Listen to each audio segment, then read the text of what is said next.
Hey everyone, before starting the podcast, I just have to make an announcement. During the recording of this episode, unfortunately, my microphone wasn't connected properly. So my audio that you're going to be hearing during this episode is bad. It's really bad. Sometimes you can barely understand what I'm saying, and I want to truly apologize for that. You can check it up for yourselves in just a couple of seconds. I always try to bring the highest quality content to you guys, but unfortunately that wasn't able to happen during this episode. So sincerely, I want to apologize. But in order to respect our guest character during this week, I am still going to upload this podcast episode. So again, I want to truly apologize. This was my mistake and I'm already fixing it so that doesn't happen ever again in future episodes. Thank you so much for understanding, and now on with the podcast. What a beautiful mustache. Hello everyone, welcome to another episode of the DAGG Podcast. Today, I am joined with my good friend, Mr. Aiden Latka, aka Linkachu. My guy, please introduce yourself. How's it going? I'm Aiden, aka Linkachu, member of N10 and good friend of Daniel, and second time on the podcast. Second time on the podcast. That makes me a returning guest, maybe Yes, a fan sir. favorite. Actually, your appearance was exactly 10 episodes ago. Oh, really? Holy smokes. When Hyrule Warriors came out, but I didn't get my copy. But you had yours. Yes. So I kind of used you to talk about Hyrule Warriors a little bit. Sorry about that. No, but today we're going to cover a lot of topics ranging from the latest Nintendo news to the also latest gaming news and some controversies that have been happening around the gaming atmosphere. It's going to be really interesting. Starting off with Star Fox. Star Fox just got announced a brand new game coming out just next month. Actually, exactly 1 month from when this podcast is going to release, on June 25th, with a bunch of new designs. Aiden, what do you think about the new designs? To be honest, I'm torn. I feel like every person, especially every Nintendo hater, has been the one saying they need to make realistic games. They need to make realistic, and then they make Star Fox realistic, and it looks horrifying. It looks like a Guillermo del Toro movie. Like it looks like the puppets from those like Pan's Labyrinth. Dude, it's terrifying. I don't My biggest thing is I think their eyes are way too human, and that's what really throws me off the most. I don't mind that they have hyper realistic fur and feathers. They look good. But I don't like their eyes, and then also I don't like that they have chicken feet, dude. It Falco, kind of makes. I think it's the worst by far. Fox and Falco have this. They have this higher level of notoriety and fame, and may I even say aura, because of Melee. Yes. They're the top two characters in Melee, and I feel like this is kind of, in a way, stripped them of that. And to be a game that they're just remaking Star Fox 64 for the a billionth time. Mm-hmm. And I mean, mostly the designs, the eyes. I'm sure you saw the edits online where they just make the eyes a little bigger. Bigger, yes. That was where I realized what my biggest problem was. Yeah. They look way better, and I think Falco is the biggest offender when it comes to the character itself. The legs are just too skinny. I think Slippy looks great. Yes. think Slippy looks looks awesome, actually.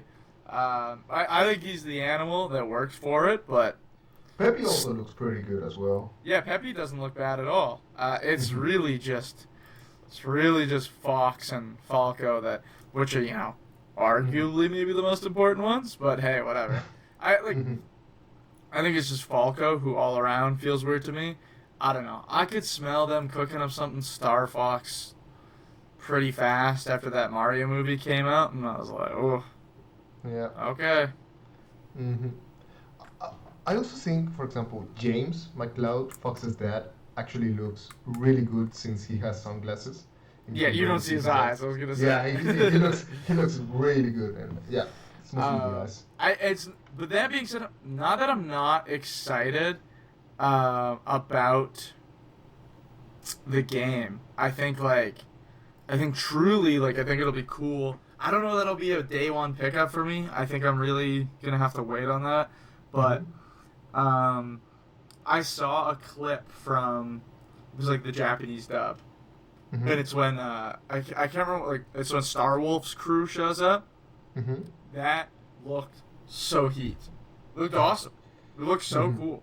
I was like, okay. I it's still sick. You know what really excites me about the game is the fact that we're going to get a reorchestration of all the Star Fox 64 music. Yeah. And for example, I use it a lot for my Star Wars Nintendo DS videos. So having that brand new music orchestrated, I think that's one of the best points. However, what I really want to bring up is the controversy that's going on in Mexico. So, Star Fox, surprisingly, is going to be $50 digitally on the US and $60 physically, which is great. For a Nintendo Switch 2 game, that's great. In Mexico, we usually get a higher price. I'm sure Canada does as well. We get I'm actually looking a bit inflated prices, but for example, here in Mexico on Amazon you can get it at 69 USD, which is kind of like the standard conversion. Yeah. However, for some reason, GamePlanet, which is the Mexican GameStop, is listing the game at a base price of 92 USD. Oof. Wow. Yeah. Almost as much as Mario Kart World. That's crazy. So yeah, we're at 70. We're at $69.99 digital in Canada and $84.99 in Canada, which is about a $15 difference. Which isn't bad. That makes sense for our market, but still. Yes. That is not nearly as bad as Mexico's. That is abhorrent. $92 as the base price. And actually, the final topic of this podcast at the very end, we're going to talk about the current gaming industry situation with game stores around the world. What are you not able? And correct me if I'm wrong. Would you not be able to? Because I'm currently looking at the My Nintendo Store Canada. Would you not be able to look at the My Nintendo Store Mexico? And do they have different prices there? What if I told you that it doesn't exist? Then There's no My Nintendo Store in Mexico. There's no way for me, for example, to get that Virtual Boy. It doesn't exist. The app isn't even available in Mexico. And even if I get my hands on the Virtual Boy, I cannot even download the app and play the games. Really? Yes. That's crazy. So it truly is crazy. And it's really bad here in Mexico. So yeah, that sucks. But the game looks great. The graphics look amazing, and yeah, the character designs are a little weird, but as the days pass, I feel a little more used to them. I don't know if you feel the same. Yeah, it's weird. I think I think it's just I think my biggest problem is cool, we're bringing back Star Fox, but we're immediately rehashing a game that for diehard fans have played over and over. And now, even if they haven't just played Star Fox 64 over again, they played it again with Star Fox 64 3D. And then Star Fox Zero is also a Star Fox 64 remake, which, to begin with, Star Fox 64 is apparently pretty much just a remake of Star Fox, the original. Oh yeah, so it's like, what are we doing here? What are we doing here? It's the same game. I think the only original story Star Fox games are the ones on the GameCube and the ones on the DS. So there are 4 other games that do not cover the same story as Star Fox and Star Fox 64, but all the other games are exactly the same. So I truly wish they use these graphics or these models and create a brand new story soon. What I'm scared the most for is the next Smash, though. If they use this designs, design, that would be rough. But anyways, moving on to the next topic, Have you seen the leaked price for Pokemon Winds and Waves? I have not. What is the MSRP on that? This was from a German retailer, and they pretty much converted the price to American dollars. So apparently, the leaked price is going to be 90 US dollars in the That is US. crazy. What? What was For Mario Kart USD? 80. There's no way. That doesn't. So that's the apparently leaked price. I mean, I paid 90 USD when I got Mario Kart in Europe. Mhm. So maybe they made the conversion wrong and maybe it's actually $80. But I do see them charging $90 for the new brand new Pokemon games. Yeah, I would be surprised if it was that high, just because of the price controversies they already had with Mario Kart. Mhm. And clearly they're doing the fluctuating prices. So I feel like maybe there's not as much grounds for this leak. That said, Pokemon is still the biggest video game franchise, one of the biggest video game franchises of all time. And I mean, for example, if GTA 6 is listed at $100, I don't see why Pokemon wouldn't be listed at 90. Totally. I mean, yeah, I can't verify those sources. So I mean, I Would you will have pay to see. $90 to buy a brand new Pokemon game? I don't know. I already do. I'm in my Canadian dollars. I spend a lot of money. Would you pay $110 Canadian dollars for a brand new Pokemon game? I guess it's just $10 more. I mean, I don't know. I would have to see. Um, Would you pay $200 to get that to get both. Yeah, Winds and Waves. Probably not. I don't know if I'll ever buy both copies again. I did it like for Brilliant Diamond and Scarlet and Violet, and I don't. Not worth it. Maybe. I guess maybe the girlfriend can have the other one. She can have Winds. Nice. So you're a Waves guy. Oh yeah. So, me too. Another thing that's going on is this was just announced today by Epic Games, but we are getting Unreal Engine 6. Have you seen this news? For what game, sorry, is getting Unreal Engine 6? The first game that's going to have Unreal Engine 6 announced by Epic Games is going to be Rocket League. I see. Funny enough. But this opens the doors to so many innovations, like for example, imagine a Zelda game with Unreal Engine 6. Like the Ocarina of Time remake in Unreal Engine 6. Yeah, it would be crazy. I think Unreal Engine 5 is pretty new, right? Like, it only came out a couple of years ago. Yeah. I mean, not a lot of people have made as many games as they did with Unreal Engine 4. Who knows? This could be, this could be the same thing, where it goes from Rocket League may not be the game to show off Unreal Engine 6. To be honest, these engines don't inherently matter to me as a gamer, because to me, this is like going from PS4 to PS5. I can't see a difference. I really can't. You've got like a couple more lighting effects, but I'm seeing this like I'm looking at it right now as we're talking, and it's like it just looks like the Rocket League graphics that already exist. And the problem is, I think we're going to be going into a generation of gaming that's going to lean on a lot of AI to do the heavy lifting for processing. And so that can be a good or a bad thing. Or it just, you don't notice the difference. But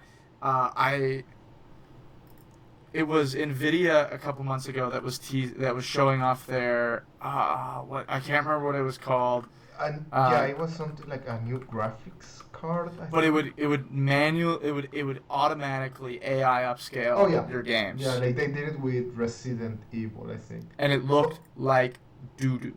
And so that's bad. where I'm getting a little like hesitant about these new graphic engines, because to be honest, that a graphics engine doesn't really matter at this point as much as the art design matters. You know, like a game's not gonna look pretty without good lighting. You could run it in the greatest engine in the world off the most powerful device, but if the game isn't designed to look pretty through lighting or compositions and the world and environment, then it's just going to look ugly and gray and flat, which is unfortunately the problem I feel like a lot of modern games fall into. Is just, you know, it's exciting to see new technologies, but I mean, like, we don't know a lot about Unreal Engine 6, I think, aside from this reveal trailer.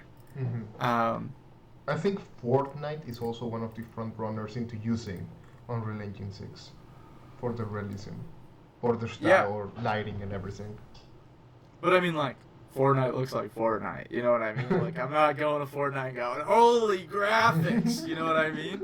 I mean, like, I think, like, the last game that, like, really impressed me with its graphics was Final Fantasy Remake, or Rebirth and Remake. But that was all built in a world of just, like, Remake looked better to me than Rebirth, and even though Rebirth was built on newer systems, Remake looked better because it had better lighting. Yeah. Tighter design, cleaner lights, like, you know, it was focusing more on what you're seeing, and making it look good than, you know, how much video game can we put in one video game? So it's like, it matters on, you know, you can have all the power in the world, but it matters whose hands it's in. Like, for example, there's also a rumor that a new Batman Arkham game, like a true Batman Arkham game, is in the works. Like, I think it's going to be centered around Batman Beyond, so Terry McGinnis is going to be the main Batman. So imagine the Gotham from Arkham Knight, but on Unreal Engine 6. Yeah, like, I mean, think that would be sick, because it looks amazing on Unreal Engine 4. Imagine Unreal Engine 6. Yeah, I mean, I think it's all about environments and making it look good. Yeah, I mean, this like, I'm looking at this footage for Rocket League, and it's, at the end of the day, I'm still looking at Rocket League. It's just like a little shinier. That's true. So I mean, I think I'll need a better scope of it, what it can do, before I can really put an idea to what it's gonna be. But on some lighter news, we got Pictonico, or Pictonico. I don't know how to pronounce it, but basically Nintendo is releasing a brand new mobile app that's kind of inspired by WarioWare, made by the same studio, and it's pretty much a mini game app. It's releasing on May 28th, and the price for this app is going to be technically free, and you get 3 mini games. However, if you want a full version, you can buy 2 volumes, volume 1 being $8 and volume 2 being $6, and you get a total of 80 mini games. I'm excited for this app. I'm a little iffy on the price, but I mean, I guess they have to make money some way with this app. I just wish they had more mini games for free. But Totally. but pretty much you can take a picture of yourself or of your friends, and with those pictures you can play different mini games. It looks pretty fun. There was actually a DSiWare game that uses this feature. I got it when I was a kid by mistake. Photo Dojo. Yeah. You talking about Photo Dojo? No, not Photo Dojo. That's a different one. But that's a good one. No, it was WarioWare Picture something. Yeah, there's a WarioWare. I cannot remember the name of it, but it's DIY. No, it was not DIY. I can't remember it. I know which one you're talking about. There is a WarioWare on the DS that uses the camera. But it uses the camera, and it's kind of like that. I remember buying it by accident because I actually wanted the Game Boy Advance game. But I got this one instead, and I wasted on my funds, and I couldn't get the Game Boy Advance game. Yeah, I mean, I love the studio that makes the WarioWare games. They're filled with so much charm, and they're fun, and they're funny. I mean, this is just bite-sized WarioWare in your phone. This is also the same studio that makes Rhythm Heaven, often. And so, you know, I think it's exciting. It looks fun. It looks kind of charming and cute, just like a fun little thing. I think this is maybe more entertaining for the younger generation, but but totally, it's a cool little pocket-sized thing. I think it's very perfect for the WarioWare world of kind of ideas and mini games and weirdness to be on your phone. I love that Nintendo is still trying things. Yeah. I like that it's free to start. I'll probably try out the full version because I'm a big fan of the WarioWare series. So, but I'm looking forward to it because it comes out just in a couple days here. In 4 days. 4 days Yeah. from the day of recording this video. So yeah, really exciting. May 28th. I think I'm going to buy Volume 2. That's only $6. But yeah, it looks exciting. It looks fun. It looks fun. Definitely going to try it day one. Totally. Speaking of prices, the Nintendo Switch 2 is getting a price increase. I have heard this. From 450 USD to 500 USD. 500. In Canada, that's from 629 Canadian dollars to 679 Canadian dollars. In Mexico, I don't even want to say it. It's too much. It's too much. So I mean, this is one of those things that it's just now, this is a bigger conversation than just gaming itself. We're talking about these are the effects of like the global economic state of the world. Everything in the world is getting more expensive. This is the long-lasting effects of now. It's not as big of a conversation as it was running media headlines months and months ago, but these are the effects of tariffs that were put into place months ago, and the tariffs on technology is what's hitting harder. That's raising the base price of these games, and that's kind of the big reason why I believe at least that Nintendo is doing this. Fluctuated price between digital and physical, because the production cost for distribution is much higher than obviously digital. But I will always remain physical. I will keep purchasing physical because I like to physically have my games. Oh, me too. 100%. Keycard or not, it's on my shelf. So you're a pro keycard? I own a couple of keycards. It's no big deal. I pop it in, my game appears. Which keycards do you have besides Final Fantasy? It's not Final Fantasy. It's now I'm blanking on which one it is. Pocopia is the one that I can think of for the Switch 2. I can't remember what the other one is, but I'm not gonna not get Pocopia. And I imported my copy from Japan. My buddy was over there, and so I was like, hey, buy me Pocopia, and he picked it up for me, and I paid $40 less than I would have here in Canada, and the game was sold out everywhere. So, I think like the big thing is it's like these are, unfortunately, the realities of our economy going unchecked. Everything around us is getting more expensive, except for how much we get paid. So it's like it's an unfortunate reality, and gaming is one of those industries that. Being in the technological front, in the space right now with the AI race, I work in media. I can't buy hard drives anymore. I have been pushed out of buying hard drives. The price of hard drives are quadruple what they would have been a year ago.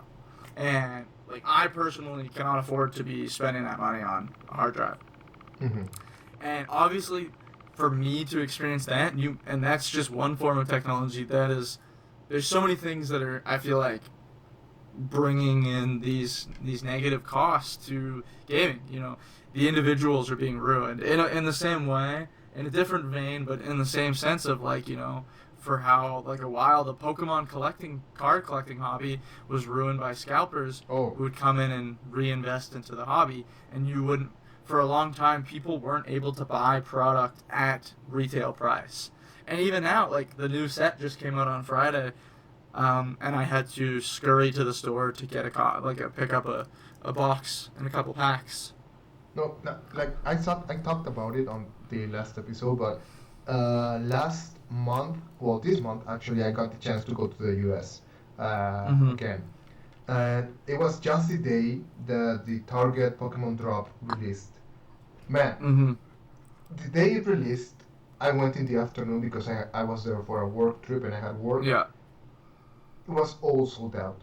Yeah. everything was gone. That doesn't surprise me. Freaking pins, the target pins, everything was gone. Disappeared. It does not surprise me Push. whatsoever. Every single store that I went to, every single mall, there were no Pokemon cards at all. Not even that corner CVS had Pokemon cards. No. Everything was sold out. No. Everyone It's gets insane. pinned up. Like, It's insane. in Canada, we keep the Pokemon cards where the lotto tickets are sold. Like, everything's cased up, locked away. You can't just go and tear it off shelves. I mean, I think we've got a little bit of a better system going on in the U.S. I can get cards a lot, not too much without worry. But if I go into a GameStop, I have to go, what do you have? Because they keep it locked away. Wait, I don't even know. Do you have Pokemon cards? And I look like a buffoon. Do you? Do you have Pokemon? I have to ask the same question they hear 500 times a day. Actually, we do have it a little better here in Mexico, even though the prices are a little more expensive. But you can actually buy Pokemon cards almost at every single 7-Eleven. That's pretty good. Yeah, like you can go to any 7-Eleven and they have Pokemon cards. And it's like the newest packs and stuff? They are a little old, like it's not the newest packs, but for example, we get the Pokemon packs from the last 2 to 3 months. Okay, that's So good. it's It's still relevant. pretty good. Like it's still pretty good. Yeah. Mm-hmm. And I mean, Pokemon has combated this issue by overstocking. Like, I'm still, like, with the last set, and this is the only reason I'm not seeing a lot of the new set is because it just came out, but the last set was well stocked, easily got cards and tons of boosters. Like, it would still move, like, it would still go and sell. But I was able to get my hands on it and buy packs and get it with comfort and collect a bunch of the cards that I wanted to without struggling, and I never paid $1 over retail, which is great. I think that shows a lot of faith in the hobby, where like Pokemon is countering the scalpers with more product. If there's too much product, you can't scalp it, which is Actually, I've seen that with Amiibo as well. Like, yeah, well, nowadays, Amiibo are yeah. heavily stocked. Nobody's scalping Amiibo anymore. No. Speaking of Amiibo, have you seen the newest Zelda Amiibo that got announced a few weeks ago? Actually, It got announced a long time ago. It got announced years ago. It just got shown up a few days ago. Release date, yeah. It is the Mineru Construct Amiibo. I'm gonna be honest. I don't like this Amiibo. I like it better than... I'm more intrigued by this one than the other ones, but I like it because, like the Guardian Amiibo, as seen in your Guardian video, you can move his arms and stuff. Yeah, I don't know. Honestly, I like the design of the constructs in Tears of the Kingdom. They're pretty cool. And this looks like a well-designed Amiibo. Like, I think you can't often go wrong with Nintendo's licensed Amiibo, like, as opposed to, like, for example, the Pragmata Amiibo or the Resident Evil Amiibos. They just look rough. They look therapy.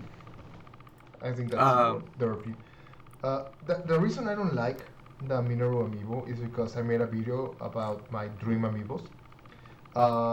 And in that video, I actually made one for Mineru, of how the Amiibo could look like. And I think my version looks so much better than the official one. Of Mineru over the construct? It's actually both Mineru and the construct. Like, they are back to back. And on one side we have Mineru, and the other side we have the construct. And I think that looks way better than just the construct itself. Totally. I also made a Raru Amiibo. We still don't have a Raru Amiibo, which I think it's weird. Totally. Like we have the other Sages Amiibos, but we don't have Raru. And I think that's to be weird. quite frank, I think I'm a little bit okay with not having an Amiibo for every character as well. I don't know. Maybe it's just the cynicism where I'm like, I'm okay if we don't get 400 Amiibo, because at the same time they just dropped the freaking Kirby Air Rider Amiibos and they're $60 a pop in Canada, dude. Like, what? I'm not buying those. 17 Mexico. Yeah, dude, like, it's crazy. And even the Mario Galaxy ones, like, they're really pretty, like, really, really pretty. But I'm not buying them. I don't want to buy them. I bought I'm not gonna get. You got them? That makes sense. I bought them both. Yeah, they're really pretty. I do really think nice. they're really really nice Amiibo. I've seen them in person a couple times, and I'm like, nah. Mario Galaxy isn't my Mario game anyway, so. But. No, I will say though, going back to the Kirby Amiibo, I am not getting the whole set, but I do plan on getting, at least when I'm in Japan, both the Kirby with the dragoon and sword, and what was it? The King DDD, but that's not King DDD. I am blanking on his name, like the Noir DDD with the Hydra Amiibo. Like those look really cool because we have Kirby with the Link hat and the Master Sword or the Mini Master Sword, and I think those look really good. So I do plan on getting those when they are cheaper in Japan. Totally. I think I'll probably be waiting. Cause like I've been finding that they're fairly stocked here, and so I'll probably just wait for the price to go down. Like a couple months ago, those Street Fighter Amiibo were on absolute clearance. So I'm less worried about the Amiibo. Gotcha. We're around the halfway point, and there's something that I need to do. Stay there for 10 seconds. Sounds good.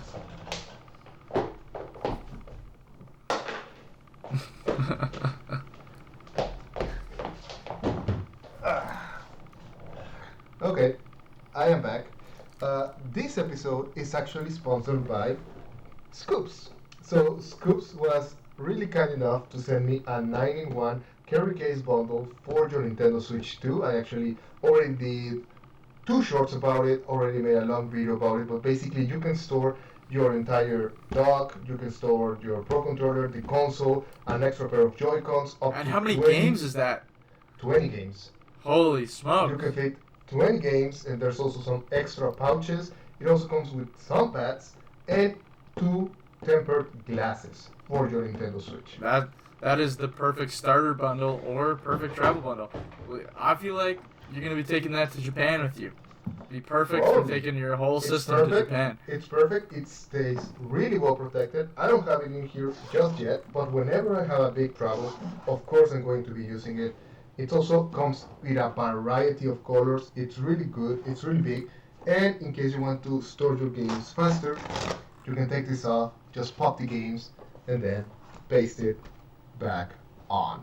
So really the best travel case when you're traveling with your Nintendo Switch 2. It also fits your Nintendo Switch 1, and they have a variety of different colors. This one's purple, this one's really nice, but they have green, gray, black, white, orange, just a bunch of colors. Blue, the blue one is also really nice, so you should definitely check out Scoops. The link is going to be in the description down below, and yeah, this is an amazing product, and you get a discount using my code also in the description down below. So go check out Scoops. They're great, they're amazing, and this is such a good case. Like, I do really recommend you guys getting this case. Woo! Thank you, Scoops. You guys are awesome. Anyways, continuing with the podcast. Did you like Metro Prime 4? I didn't even finish it, which might say something about that game. Well, Nintendo's financial results came out just a few days ago. Did you know which game was missing from that financial results? Metroid? Was it Metroid? Metro Prime 4 was missing. Do you know why it was missing? That means it didn't break a certain amount of sold copies, correct? It didn't break 1 million units sold. That is unfortunate. Which is really rough because this is worldwide. It didn't even sell more than 1 million copies worldwide. That game, that is probably the worst case scenario, as the journey to get that game to release has probably been one of the longest and arduous journeys for a Nintendo game, arguably ever. I would say ever, yeah. Like, that's crazy. What was it, like 10 years in development? Around that area? Close to that, yeah. Yeah, so it failed. Like, it hasn't even broken 1 million units sold, which is unfortunate, and who knows what the future has for Metroid now. Now, it's only been about 5 months since its release, so I feel like it might get some grace. As you know, 1 million copies is still a pretty big deal. And now we don't know a number or where it's kind of sitting right now. I would imagine it's probably close. I have a feeling that Tomodachi Life has sold more than Metroid. 100%. That's like saying grass is green. It definitely has. The Tomodachi Life is selling Switches, then Pokopia. Mm-hmm. Because it's got a wider genre of players, which is helpful for it. But yeah, I can assure you that Tomodachi Life is doing very well. That and Pokopia are moving Switches right now. Yeah. So, really unfortunate for Metroid. Hopefully Rhythm Heaven doesn't end in that same area. Like, I'm really hoping Rhythm Heaven I think the stakes for Rhythm Heaven are significantly lower. Why? Because they didn't take 10 years to make a new game. The studio's been pumping out WarioWares. Like, how many There's like 3 WarioWares? There's 3 WarioWares in the Switch. Yeah, like, that's crazy. That's crazy. Name another game that has 3 games on the Switch, or another IP that has 3. Yeah, that's what you're up against on Mario. That's like going band for band ring for ring with LeBron James. Like, it's like, hey, if you're in the conversation, that's a big deal. So, I mean, they're doing something right. I think, like, it's exciting because, like, I think Rhythm Heaven will do well. I think the Switch is the first console that'll, like Rhythm Heaven is also another series that's had a really weird release pattern. It did very well on the DS, less so on the Wii, but that was also because it was a later Wii game. And then on the 3DS, it wasn't even released physically in North America. But Rhythm Heaven has always been huge. No, it was Rhythm Heaven has always been huge in Japan, and so, like, I think without fail, it'll do well in Japan. I just hope it does well over here. And I think the series has a track record to do pretty decent. Especially for what it is. Like, it's essentially a one-player party game. It's a rhythm game. So it's like it's a weird genre on its own. And it's a genre that doesn't, like... They're hard games. If you are not... Oh, yeah. I've played some of them. They are... If you are not musically inclined, you're in for a rude awakening. The DS one is, for me, it's been really tough. Yeah, it's like, especially on the DS, you slide the stylus. The swiping, it's tough. Like, I it also, fortunately for it, it has a pretty clear release schedule. There's not anything really coming out around it. Star Fox comes out at the end of next month. Yeah. And it's got a couple weeks after Star Fox, which, like, those games are so different, it's not even really overlap, so... Actually, it's right in the middle of the sandwich between Star Fox and Splatoon Raiders. Yeah, which I feel like that doesn't really hit the same... Like, it's not like releasing JRPG after JRPG, right? Yeah, it's not like you're going Fire Emblem and Xenoblade back-to-back. It's like adventure shooter game. Star Fox and Splatoon are stepping on each other's toes a little bit, but not... A little bit, yeah. But still, Star Fox, for example, is like, what, a 6-hour game at most? I mean, what's good about Star Fox is the replayability and taking different routes. Yeah, I think the multiplayer will add something to it, how well it's fleshed out. But that'll be a game where we'll have to just kind of see when it comes out. I really think I'll have to wait. I think it will be really fun to have the N10 boys do some battles. 100%. With the face cams on, that's what you got to do. We got to do that. Shut up, DAGG. That's what you got to do. Do a barrel roll. Precisely. No, yeah, I'm excited. I'm excited. I was getting a little bit mad there at you.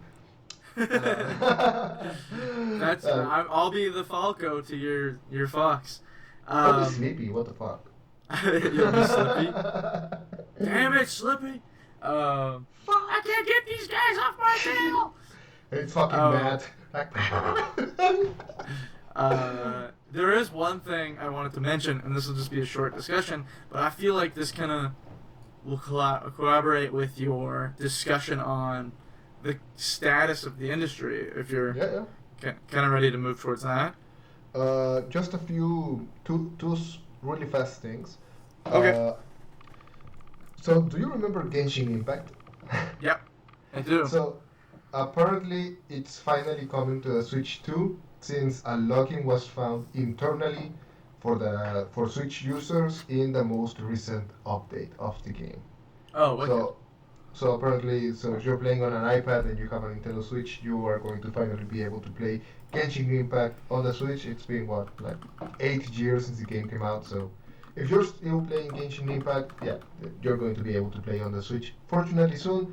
And the other thing, this week, Lego Batman Legacy of the Dark Knight just released. The game looks absolutely phenomenal. Haven't been able to play it. We'll probably get it at the end of this year, but the game looks fantastic. I think Lego finally did a big, successful game, not like the Skywalker Saga, but actually a really decent one and a good one. So that's exciting. Are you going to buy Lego Batman? That's a wait. I honestly haven't played a Lego Batman since 3 on the DS, on the 3DS. Mm-hmm. I haven't played them in a while. I think it'd be fun. I've seen a lot of funny things. There's references. The game that's kind of on my radar, but I can't get right now, that's just got a recent release, is Forza Horizon 6, which set in Japan. As maybe many of you might know, I'm big into cars, especially from my inspiration of Initial D, which is very heavily referenced and acknowledged in Forza, which is exciting. But yeah, and so there's tons of things like you're racing Gundam in there. Yeah. It's pretty wicked. But yeah, I think I'm really excited about that one. But that's not coming to PlayStation, and I'll probably only get it for PlayStation. And that's not coming to PlayStation for quite a while now. But something that also was announced on the kind of the coattails of Genshin, which I just because I'm excited about, is Final Fantasy 14 Online is coming to Switch, which is kind of crazy. They announced this last month. I have no idea. But yeah, which is exciting. It might get me back into the game, because crawling up in bed and doing a dungeon raid sounds way easier than hopping on the computer. Because I used to get swassed, dude. My butt would be sweaty. I'd be playing that game all day long. That game was addicting. Yeah, that game was addicting. That's probably one of those games that I've clocked the most hours into. It's tons of fun, and I have so much story left to play. It's just long. It's a really long game. But how long is it? Every expansion is about 100 hours or so. And I only played the first 4 expansions. The first one's the shortest, but every expansion past that's 50, 60, 80, 100 hours. And so and it's grindy. It's as hell, and you got to keep up with the story, and it's there's so much going on. Which I'd need to watch a full recap video to get back into it, because it's a lot. But I do like it. I think I got up to Shadowbringers, which is there's 3 other expansions. I don't remember, but not to bore the details. If I may bring up what I was going to mention, I was going to segue into this last section. So a couple of weeks ago, so back at the Game Awards, there was a brand new game announced by the former creator of Yakuza, Nagoshi, who was known not only for Yakuza, but also Monkey Ball and F-Zero GX. But recently, he announced a new game with Gang called Gang of Dragon, which featured the lead. He's not the lead actor, but one of the actors from Train to Busan, a very famous Korean actor. Dude is built like a shipwreck house and looked like the perfect protagonist for what would be a spiritual successor to Yakuza. The dude just always looked like a guy who belonged in the Yakuza universe. Mm-hmm. Then that was announced back at the Game Awards. Couple months ago, there was kind of a lot of radio silence with the game, and then we learned that NetEase, the company that runs Marvel Rivals, the company that was behind Gang of Dragon funding this game, and Negoshi's new studio, pulled the plug on funding. No way. And so now, the most recent update is the physical studio location is shut down. The website is gone. And like trailers and everything have been removed from offline. So it sounds unfortunately like the full project is canceled. Which like on the other side of it, RGG, the actual Yakuza studio, is making their own Yakuza spin-off, kind of. I think it's set in the same universe still. Looks crazy. It's going to be a game set over 4 time periods, 4 decades, over a century. Whoa. And it'll tell a story overarching, and it's got Snoop Dogg and Otto in it, so it'll be crazy. But the problem with the Gang of Dragon getting shut down is it's like, these are, like, you have modern studios and people like trying to get their feet off the ground to do their own thing, like what the Expedition 33 team did. Yeah. And you have people pulling the funding. Obviously, it's no joke to make a game. It's expensive. It's a ton of work. But yeah, to have the plug pulled on the game might mean this is the end of its life, or it'll be a long time before we see any sign of it rearing its head again to get back into the industry. So who knows? This could be a project that could be lost forever. And I feel like that's the first time we've heard a game of this scale kind of canceled. At least in my mind, this is a game that I was excited for and that I cared about, and to see it cancel is it's hard to see. But that's kind of we're in a weird state with this industry right now, which I think you have much to say about. Actually, I was not going to talk about the gaming state on the developer aspect. I think that's a really good point and idea. Like, it's really sad to see.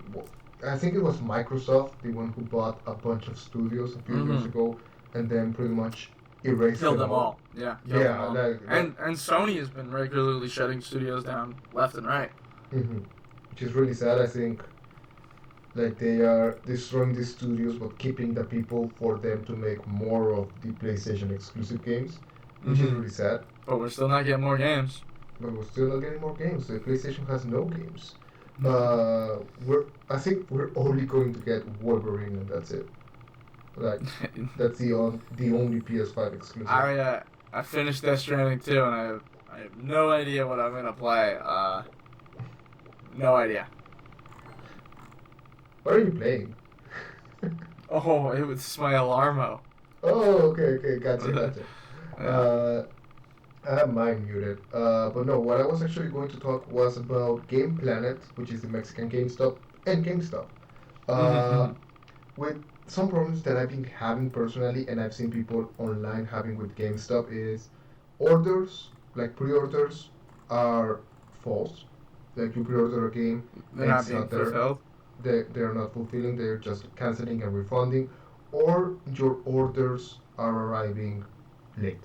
For example, when I pre-order my games here in Mexico, for example, Hyrule Warriors, Kirby Air Riders, Metroid, they will arrive 2 weeks late from the release date. I see. Or sometimes, for example, they do not have any stock for the Metroid Prime 4 Amiibos. First of all, there were no pre-orders. They didn't have any pre-orders. They didn't list if they arrived to the stores or not. What I did was I on the release date, go to my nearest GamePlanet, ask if they had them. They didn't have them, so I left the employee my phone number. They actually texted me like, hey, we just got the Amiibo. We only got one of each, and that's everything that we're going to get forever. Like, we're only going to get one amiibo of each, and we're not going to get any more anytime. Like, to this day, they still haven't restocked those amiibo. So That's I don't know crazy. if that's also happening in EB Games in Canada, for example. But that's definitely been an issue recently here in Mexico and in the US.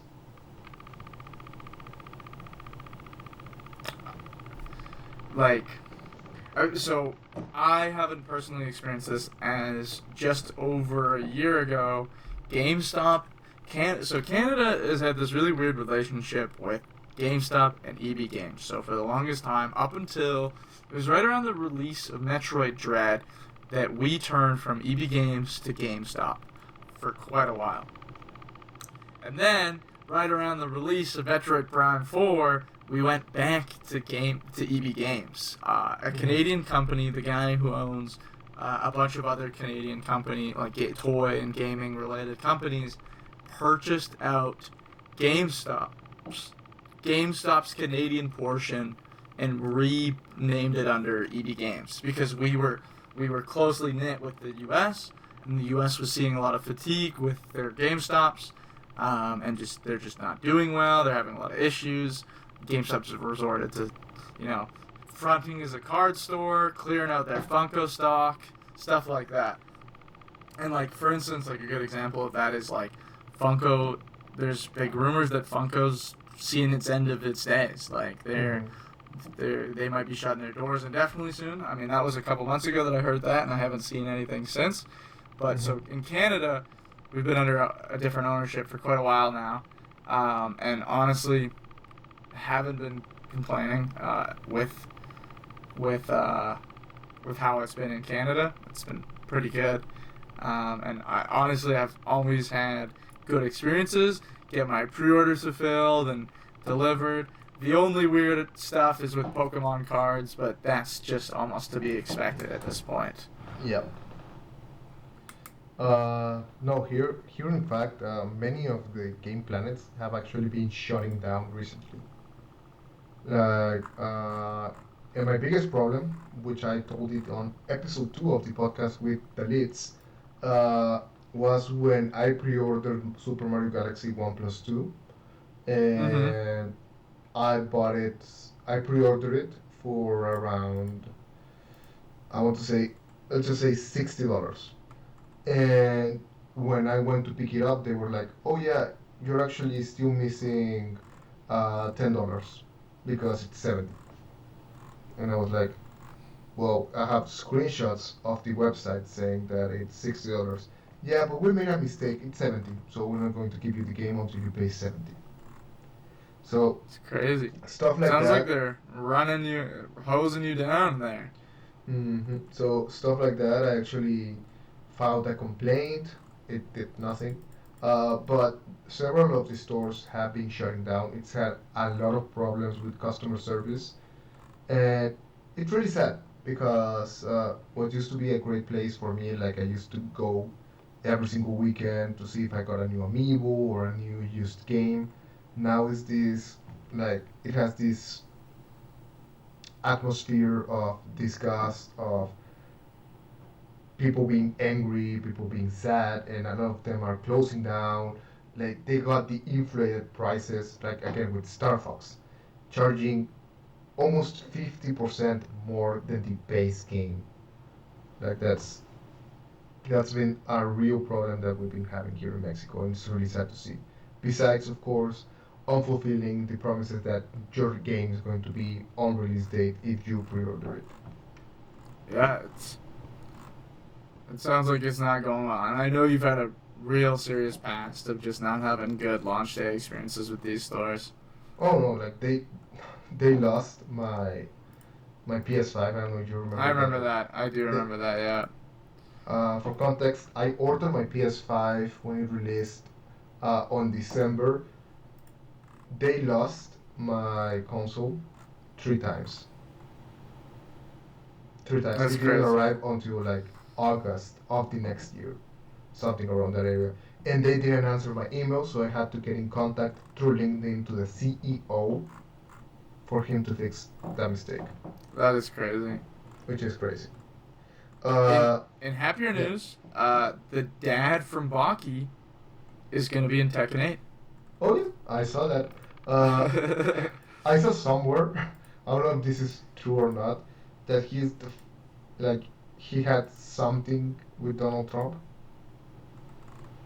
Who, the character or Tekken? the character. Like in I one don't of know. the comics, something like something. If you know, you That's know. funny. I haven't seen it. But I have seen a clip of him with Hillary Clinton, which is fun. That sounds. Anyways, I haven't seen Baky, but I believe that could be me in its neither. character. I think it's in the manga or something like that. Anyways, to end off the podcast, I want to play a game. Okay. I don't know if you've seen this, but there's like this challenge on social media and TikTok where it's like I can name, just to give an example, 10 Zelda characters. If you do not Okay. believe me, you say I can name 11. Yeah. And I can double down and say I can name 15. You can say I can name 16. And if I don't believe you, I told you to, okay, tell me the 16, and you have to name the 16. Okay. If you cannot name the 16, I win. Okay. But if you can, you win. So, Wait. yeah. Go Go ahead. So, in order for me to not be cheating, I'm going to let you choose the category, and we can decide. It can be anything. It can be video games, manga, anime, whatever you want. Ooh. It's tricky.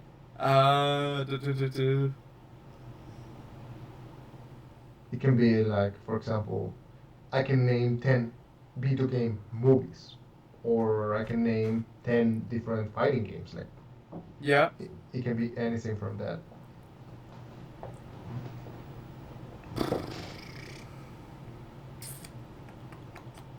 Ooh, you put me on the spot. Sorry. No, you're good.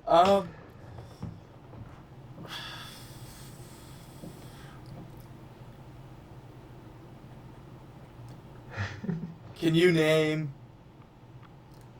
how many? Do I ask you how many you think you can name of a question? You tell me first how many you can name. Okay.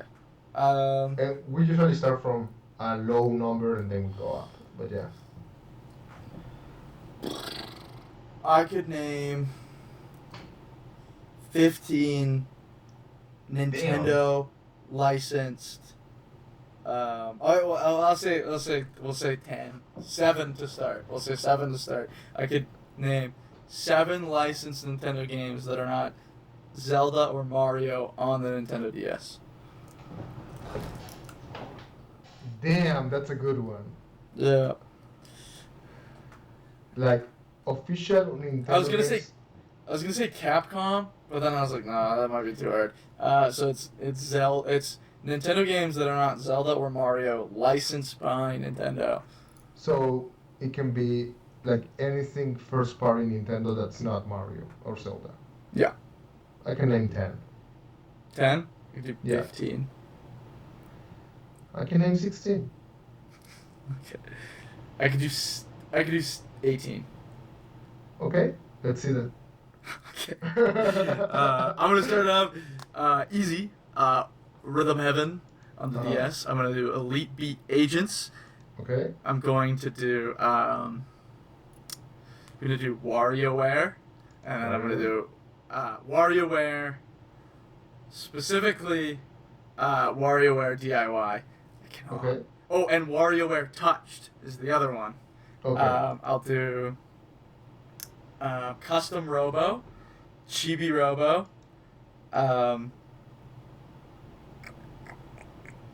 now 6. I'm getting blanking. Animal Crossing, Wild World. Mm-hmm. Oh, this is where it gets tricky. You're sitting on a gold mine. I'm just saying. I know it's The- it's like I'm banging out all the hard ones. There's a franchise that has 3 games. Oh, A pretty famous franchise. there's Star Fox Command. There's Metroid that has Metroid Oh, it's is it Metroid Hunters? Yeah, Metro Prime Hunters. And there's another one. Oh, Metroid Pinball. Metroid Pinball. Yes, you're at 10. You're at 10. What did I say? 17? I said 18. I think I said 18, right? You said 18, so you're missing 8 more. Licensed on the DS. I don't want to do like cheap ones, but I can. I'll do Tingle's Balloon Fight, Tingle's Rosie Rupee Land, and I can't remember the name of the last one. Tingle's Rosie Rupee Land, Tingle's. I'm gonna do Four Swords 25th Anniversary Edition. Is that a physical game? Does it have to be physical? Yeah. Yeah, that's a physical. If not, it's has too to be... easy. Yeah. Okay. You know what? Okay. No. You know what? Digital. Digital's fine. Okay. Not going to make it too hard. Okay. Now I'm like putting the pressure on myself. 5 more. You're still missing that big Nintendo franchise that has 3 games. It's gonna kill me because you're gonna say it after, and I'm gonna be like, oh yeah. I'm like trying to not look around because then I know there's like Nintendo peripheral stuff around me, and I don't want to like cheat. And I said no Mario. I said no Zelda. Mm-hmm. What am I thinking? I gotta like rack my head through my brain for what franchises. It's only 5 more. Oh, why did I do this? I shouldn't have went so high. I was like, I'm just gonna go boom boom. Because in my head, I'm like, I've got Elite Beat Agents in my mind. Like, I'm so set.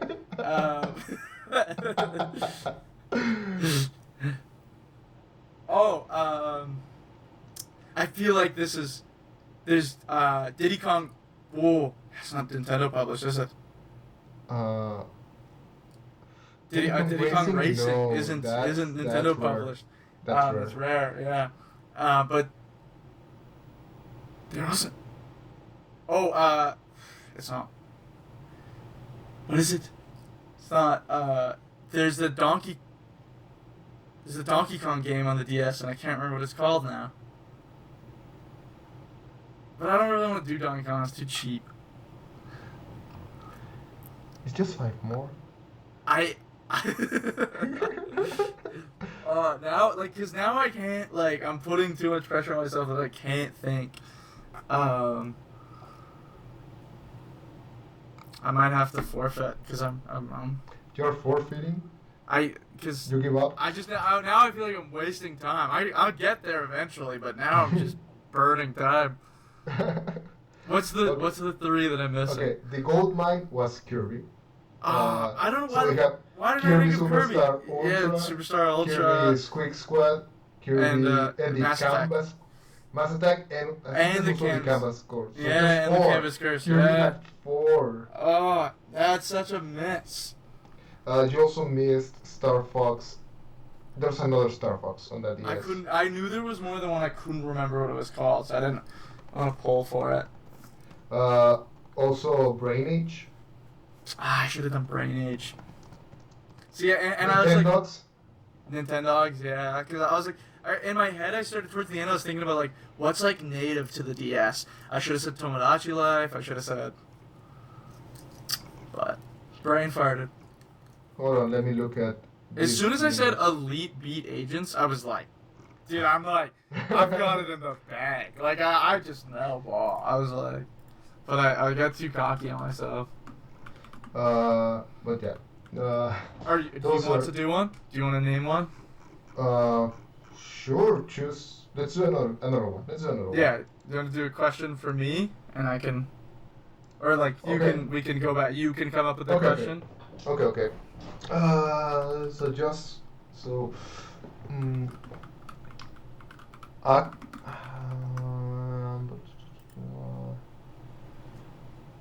don't want to do something too obvious like name 10 Zelda games because that's too easy for both you and me. So I can name 5 video games that are not Zelda that have Zelda references in them. That have Zelda references in them? That are not Zelda. Okay. I'm trying to think, like, what games am I thinking of? I could probably do, like, 8. Probably get 8. Okay, let's see. Okay, you can tell me if this doesn't count, because then I won't count it. Does Smash count? Because that's obviously... Okay, Smash counts. Oh, yeah. Oh, fuck. Yeah, that's Smash 64.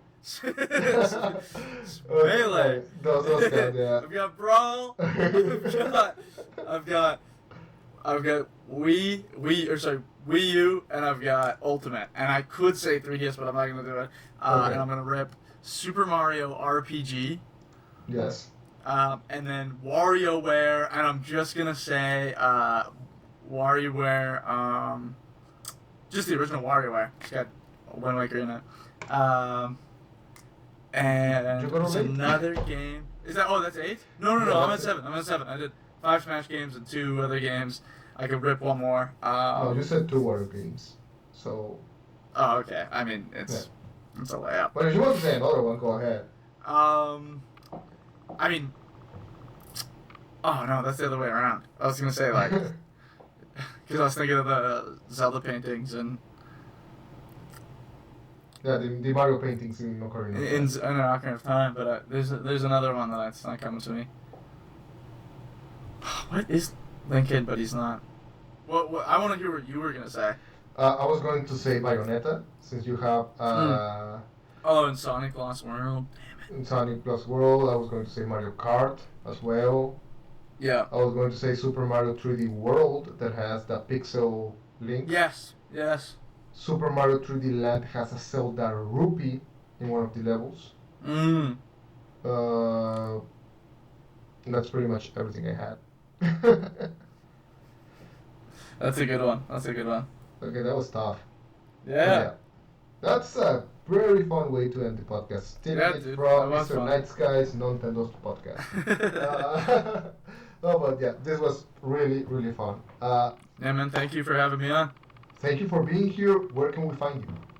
You can find me on YouTube at Linkachu. I haven't been posting as much gaming-related content, or much content at all, or you can find me at Odd Jobs Media over on Instagram, where my photography and videography and filmmaking stuff has been making a front, but there's more to come in the future. I'm always working on something or another. It's just more bigger scale projects. As you can see from my latest YouTube video on Linkachu, Pass the Torch, which is just a homage to not only just Metal Gear Solid 2, but also the current state of the world and our heavy reliance on AI, and as a message to not forget about living in the present and to live the lives that you as an individual are in control of, to not forget to capture those moments and to work hard to show and have a future to share for your future generations.